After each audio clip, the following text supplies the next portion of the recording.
Contoh real yang bisa kita lakukan ya Pak Edi. Tentu saja kalau kita minta dukungan pemerintah akan makan waktu proses dan akan tersampaikan dan tercapai nantinya. Tapi yang real yang bisa dilakukan oleh orang seperti saya dan Pak Edi dan Mbak Ivon apa misalnya Pak Edi? Ya sebenarnya tadi sudah saya sampaikan tentang salah satu yang penting adalah fasilitas infrastruktur itu sebenarnya. Betul. Artinya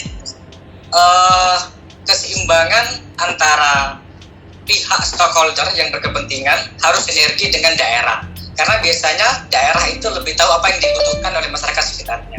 Maka itu harus terfasilitasi. Karena semakin canggih teknologi itu akan percuma kalau tidak sesuai dengan kemanfaatan daerah itu. Maka keseimbangan itu harus tercapai.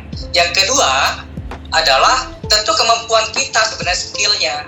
Karena gini, di Indonesia sekarang kalau teman-teman baca literasinya, 12 tahun ke depan itu membutuhkan 9 juta talenta digital. Artinya setiap tahun ada 600.000 yang harus bisa dicapai. Itu untuk talenta digital. Maka daerah itu kan harus mampu mengimbangi kebutuhan itu. Dan pemerintah daerah biasanya harus mampu memberikan fasilitas percepatan akses terhadap kebutuhan masyarakat itu agar tidak terlalu jauh gapnya tertinggal dengan daerah-daerah yang lain. Itu problemnya.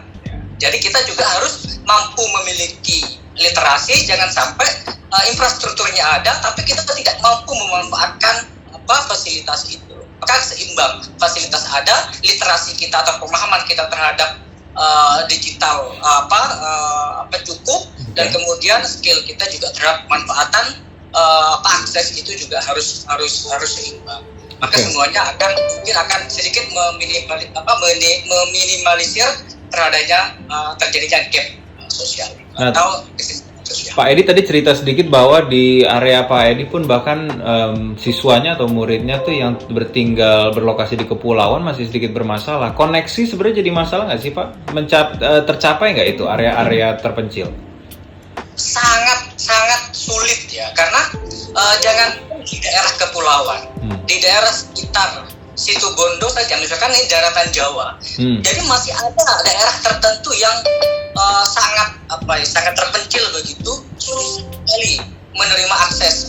Ada sinyal, tapi tidak kecepatannya sangat lambat sekali gitu.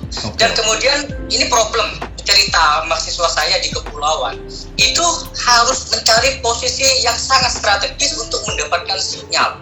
Bahkan yang paling fenomenal cerita teman harus naik ke atas untuk mendapatkan sinyal. Itu ini problem yang menjadi tantangan